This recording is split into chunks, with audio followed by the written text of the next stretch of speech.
Everybody, yes, I am back again. I kind of had a little dilemma this week. I was sent off on a trip for work, so everything has been really crazy. And as you can see, I am holed up in this nice hotel room. And I decided that I was going to, on this trip, find somebody in the lobby, get people together, complete strangers, and do my speech for them. But unfortunately, there's no lobby, and the hotel really isn't the greatest.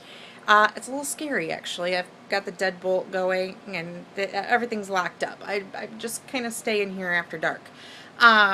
So like I said, I don't have an audience. Even the guy running the front desk is a little scary. So anyways, that explains the lack of my audience. Now, we'll get down to the speech. Did you know that approximately 13% of children born in the United States are born with a developmental disability? That's right, 13%. That's a lot of kids, and maybe you are wondering what exactly a developmental disability is. A developmental disability is something that is incurable. There is a whole range of things from physical handicaps to mental handicaps. For lack of a better word, and to kind of sum it all up into a really easy to understand definition, I guess I would use the word retarded. Now, I know that it has a really negative connotation to it, and that over the years people have used it in very negative ways, but that is the old term for developmental disabilities. Now, I have chosen this particular area because this is the type of work that I'm currently going into. So because of that, I would like to walk you guys through the role of a case manager when it comes to dealing with children with developmental disabilities. As you can see here, I have defined out all of the roles. Oh, let me get that better. Okay. The roles of a case manager are assessment, determining client needs, evaluation, advocation, and repeat. The repeat is because these disabilities don't just go away. They can't be cured. They can't be treated with medicine. Some of the symptoms can, but you can't cure a disability. So therefore, these clients are going to need these services and going to need help from the case manager for the entirety of their life.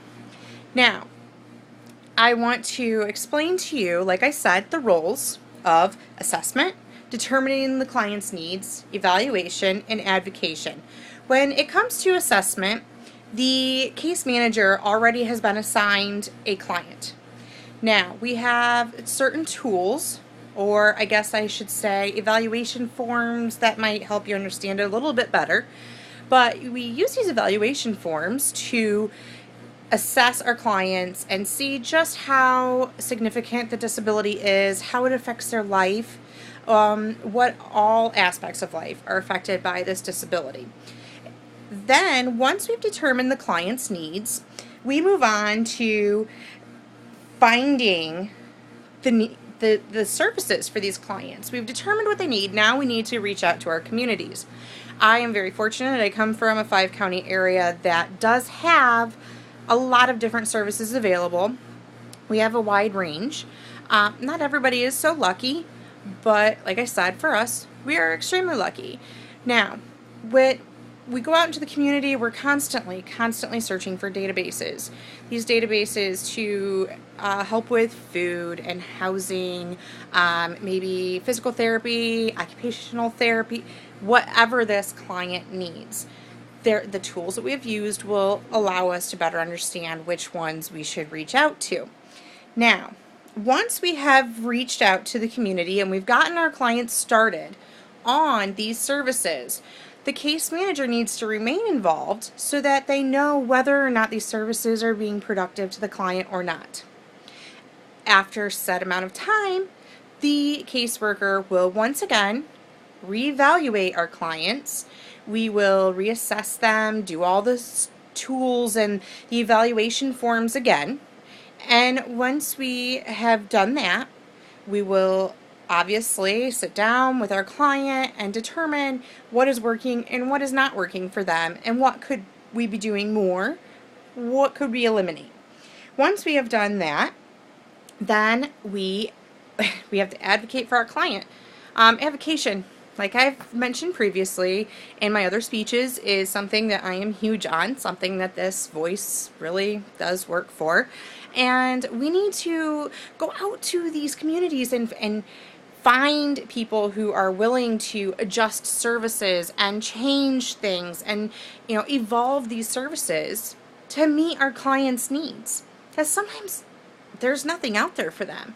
So we have to be their voice, and we have to go out and, push the community to do a little bit more for our clients, or to accept them into our community more. Maybe it's putting ramps out on local businesses.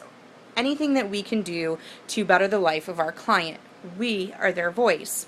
Now, the repeat. The repeat, of course. Our clients are in constant need of services. This isn't going to go away. It's a lifelong thing, like I said before. So once we've advocated for our clients and we've found more things available for them and we've reassessed them, we're repeating our process over and over. It can get daunting, but it's worth it. It's worth it for these clients. They desperately need the services.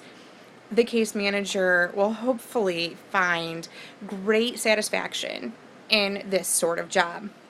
Now, to conclude, like I said, a case manager is somebody who, for the duration of the life of a client with a developmental disability, will constantly assess their client, determine their client's needs, evaluate how the process is working for them, and advocate for their client.